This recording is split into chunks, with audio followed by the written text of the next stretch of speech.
Selamat sore pemirsa, presisi utama kembali hadir untuk Anda. Dan selama 1 jam ke depan kami telah menyiapkan sejumlah informasi terkini. Bersama saya Bribda Faisal Ridho, kita lihat dulu 3 berita utama sore ini.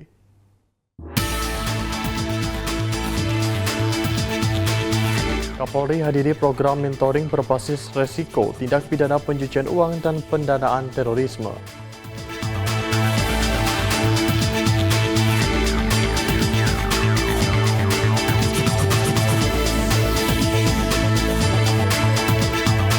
Operasi Ketupat 2025 yang digelar oleh Polri untuk mengamankan arus mudik dan balik lebaran mendapat sambutan positif dari masyarakat.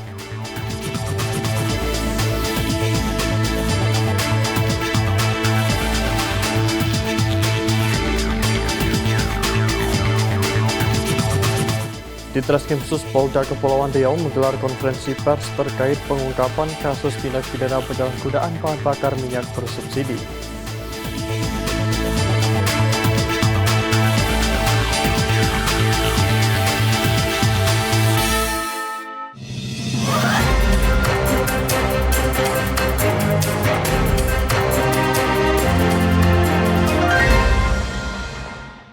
Di informasi pertama, pemirsa, Kapolri Jenderal Polisi Listio Sigit Prabowo hadiri program mentoring berbasis resiko atau Pro-Mensisko, tindak pidana pencucian uang atau TPPU dan pendanaan terorisme atau TPPT pada Kamis 8 Mei 2025. Melalui kegiatan ini, Kapolri menegaskan komitmen Polri perangi kejahatan cyber. Berikut informasi selengkapnya untuk Anda. Kapolri Jenderal Listio Sigit Prabowo menghadiri dan menjadi keynote speech pada kegiatan program mentoring berbasis resiko atau Pro-Mensisko tindak pidana pencucian uang atau TPPU dan pendanaan terorisme atau TPPT dari kejahatan cyber. Kegiatan mentoring tersebut digelar di Auditorium Yunus Hussein, Gedung Pusat Pelaporan dan Analisis Transaksi Keuangan atau PPATK Jakarta Pusat. Dalam amanatnya, Kapolri berharap program mentoring tersebut akan dapat mampu meningkatkan pemahaman, kapasitas, hingga penanganan TPPU dan TPPT yang berawal dari kejahatan cyber. Jenderal Polisi Listio Sigit Prabowo juga mengatakan bahwa melalui kegiatan ini sekaligus menjadi momentum untuk bersinergi dalam memerangi kejahatan cyber. Selain pidana pencucian uang dan pendanaan terorisme, Kapolri juga memaparkan bahwa perjudian dan penipuan online menempati posisi teratas kejahatan cyber yang ada di Indonesia. Jenderal Polisi Listio Sigit Prabowo menegaskan keamanan di ruang cyber merupakan tanggung jawab bersama seluruh pihak. Oleh karenanya, ia menekankan sinergitas antar stakeholder terkait menjadi peran penting untuk menangani kejahatan cyber. Polri, PPATK, Kejaksaan, Hakim, Kemenkomdigi, Kemenke, Bank Indonesia, penyedia jasa keuangan, OJK, civil society, dan organisasi internasional memegang peran penting dalam upaya pemberantasan kejahatan cyber, terutama penipuan dan perjudian online. Kapolri menambahkan kehadiran ruang cyber yang aman bagi masyarakat menjadi sangat penting untuk mendukung pertumbuhan ekonomi nasional. Selain itu, hal ini dilakukan untuk mencegah agar tidak ada lagi masyarakat yang menjadi korban tindak pidana judi online atau penipuan, sehingga dapat mencegah mengalirnya dana masyarakat ke luar negeri, seperti yang terjadi pada tindak pidana penipuan dan perjudian online. Tim Liputan Polri TV. Pemirsa, Ditreskrimsus Polda Kepulauan Riau menggelar konferensi pers terkait pengungkapan kasus tindak pidana penyalahgunaan bahan bakar minyak atau BBM bersubsidi. Rabu 7 Mei 2025 pukul 13.30 WIB, bertempat di gedung Ditreskrimsus Polda Kepri. Kegiatan tersebut dihadiri oleh Kasubdit 4 Ditreskrimsus Polda Kepri, perwakilan Bithumas Polda Kepri, Kanit Ditreskrimsus, serta perwakilan dari Pertamina Bapak Yohanes dan Bapak Uus Rusmana.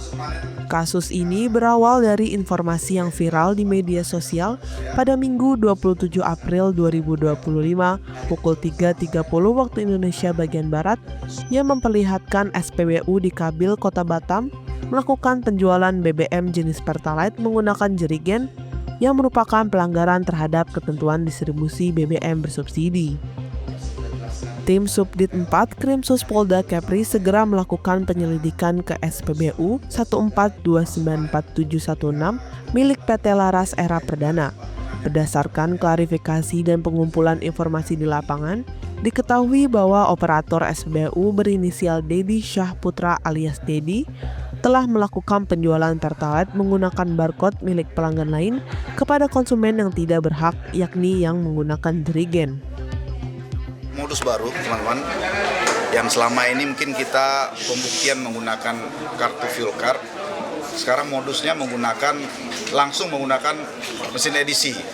Jadi barcode disimpan di mesin edisi dan digunakan untuk meniagakan atau memperdagangkan Pertalite pada orang yang tidak berhak.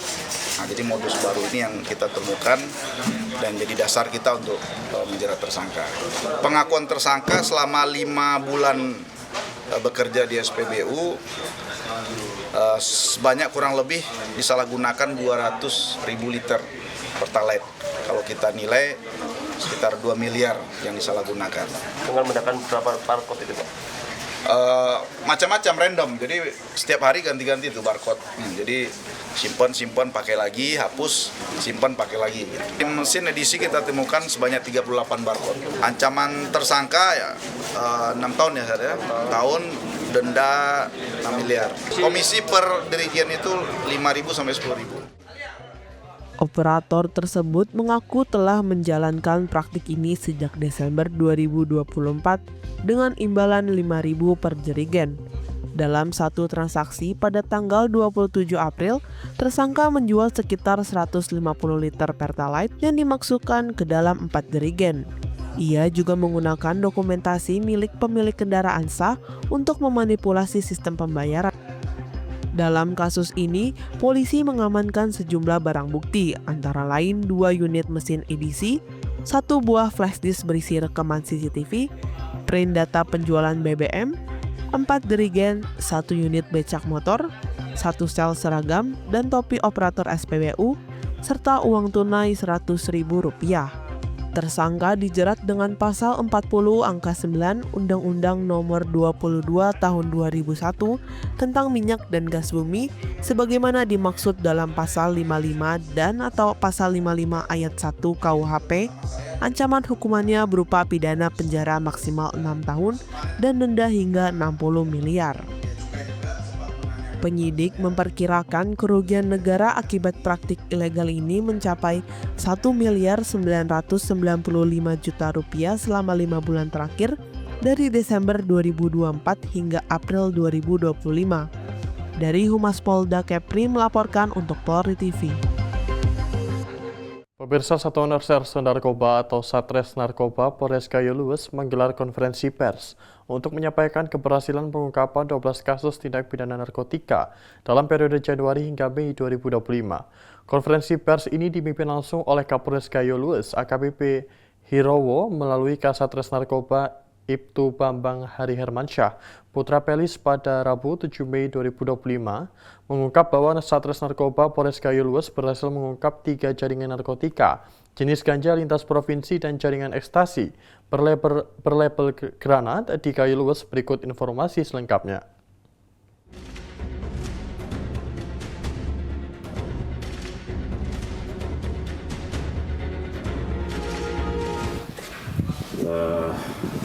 Terima kasih rekan-rekan atas kehadirannya. Jadi pada hari ini kami akan melaksanakan press release keberhasilan pengungkapan narkoba Polres Gayo Luwes, yaitu dari bulan Januari sampai bulan Mei 2024. Adapun keberhasilan pengungkapan yang dilakukan oleh Res Narkoba pada kesempatan ini akan kami sampaikan, itu dalam kurun waktu bulan Januari sampai bulan Mei ini kita berhasil mengungkap peredaran tindak pidana jenis narkoba, yaitu ada 12 perkara. Untuk tersangka berhasil diamankan itu ada berjumlah 18 orang, terdiri dari 13 orang laki-laki dan 5 orang perempuan. Untuk tersangka perkara, untuk ganja ada 5 orang, dan perkara sabu sebanyak 4 orang, dan tersangka perkara ekstasi ini sebanyak 4 orang. Ini yang agak 9 ya. sabu 9 dan ekstasi ada 4 orang. Jadi ini perkara peredaran jenis ekstasi ini baru pertama kali di Gayo Luas. Ini berhasil diungkap oleh Satuan Narkoba Polres Gayo Luas. Ini suatu pencapaian yang sangat baik. Dan untuk barang bukti yang sudah diamankan dari beberapa jenis narkoba ini terdiri dari ganja, sabu, dan ekstasi. Untuk ganja sampai dengan bulan Mei 2025 ini kami berhasil mengamankan sebanyak 537 kg, hampir udah setengah ton lebih ya Pak Kasat. Untuk sabu kami berhasil mengamankan 110,23 gram dan untuk pil ekstasi itu ada 8 butir. Untuk perkara sampai saat ini sudah ada beberapa perkara yang sudah masuk dalam tahap 2 ke kejaksaan. Untuk rincian pelaksanaan nanti disampaikan oleh penanganan oleh Kasat Narkoba. Pada kesempatan ini kami memohon kepada mengimbau kepada seluruh masyarakat, insan media, mohon dukungan untuk Polres Gayo Luas dalam pengungkapan kasus narkoba, karena untuk wilayah Gayo Luas ini berada di beberapa jalur yang dilewati dalam peredaran narkoba. Kami Polres Gayo Luas tidak bisa bekerja sendiri untuk memberantas peredaran narkoba di Polres Gayo Luas ini. Kami mohon bantuan dukungan dari masyarakat dengan insan pers apabila ada informasi, diinformasikan ke kita. Apabila ada peredaran narkoba di wilayah Polres Gayo Luas. Pengungkapan yang telah kita lakukan, rekan-rekan, terutama mungkin dalam hal ini pengungkapan kasus ekstasi ya, atau yang sering kita dengar-dengar itu INEX. Ini baru pertama ini memang kita melakukan pengungkapan besar, yaitu 28 butir. Tentunya memang dulu pernah beberapa tahun, kurang lebih itu 4 tahun atau 5 tahun yang lalu, itu pernah dilakukan sidik penangkapan, tapi dengan jumlah BB cuma 1,5 butir ya. Itu. Jadi alhamdulillah untuk saat ini pun rekan-rekan bisa kami pastikan bahwasanya untuk peredaran ekstasi hingga tadi malam kita monitor untuk di Birkum Polres Gayo Luas ini, tentunya untuk peredaran bisa kita katakan belum ada lagi. Pemirsa, Polres Simalungun mengungkap kasus pencabulan terhadap seorang remaja perempuan berusia 13 tahun yang dilakukan oleh 4 tersangka dewasa. Modusnya adalah dengan mengancam menyebar foto korban. Kapolres Simalungun AKBP Marganda Aritonang memimpin konferensi pers pengungkapan kasus tersebut pada Rabu 7 Mei 2025 di Aula Andar Siahaan Mapores Simalungun. Berikut informasi selengkapnya untuk Anda. Kapolres Simalungun menjelaskan kronologi kejadian yang terjadi pada Minggu 4 Mei 2025 sekitar pukul 00.30 waktu Indonesia Barat di Kecamatan Girsang Sipangan Bolon, Kabupaten Simalungun. Keempat tersangka yang berhasil diamankan berinisial AS berusia 26 tahun, JS berusia 26 tahun, KL berusia 26 tahun, dan TB berusia 24 tahun. Keempat tersangka melakukan tindak asusila terhadap korban di bawah umur dengan modus operandi mengancam akan menyebarkan foto korban. Kejadian ini merupakan kejadian yang berawal dari pengancaman ya dari salah satu pelaku yang berinisial AS, di mana dia akan mengancam bahwa si korban memiliki foto yang dimiliki oleh AS, di mana dia berfoto dengan pacar si korban, dan apabila tidak mau disetubuhi akan disebarkan. Sehingga akibat dari ancaman tersebut, si korban akhirnya menuruti kemauan para pelaku secara bergiliran yang menyebabkan tindak pidana yang terjadi. Itu teman-teman. Kemudian kami jelaskan perkara ini sudah ditangani, untuk seluruh tersangka sudah diamankan. Kemudian kami juga melaksanakan penanganan pasca trauma yang dilakukan oleh teman-teman dari Dinas P3A untuk bisa memulihkan anak ini secara psikologis. Ya, kami akan bekerja sama.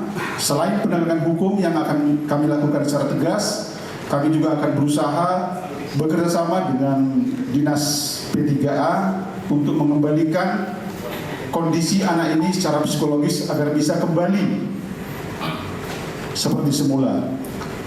Kami juga tadi sudah mendapatkan penjelasan dari Kepala Dinas P3A bahwa selain pemulihan psikologi akan dilakukan koordinasi dengan Dinas Pendidikan, di mana kita ketahui bahwa anak ini sudah putus sekolah. Atas perbuatan tindak pidana asusila pada anak di bawah umur, keempat tersangka kini ditahan dan dijerat dengan pasal berlapis terkait perlindungan anak dan KUHP dengan ancaman hukuman minimal 5 tahun dan maksimal 15 tahun penjara. Di akhir konferensi pers, Kapolres Simalungun mengimbau seluruh masyarakat Kabupaten Simalungun untuk meningkatkan pengawasan terhadap anak-anak serta tidak ragu melaporkan segala bentuk tindak kejahatan terhadap anak kepada pihak kepolisian terdekat demi menciptakan lingkungan yang aman dan kondusif bagi tumbuh kembang generasi penerus bangsa.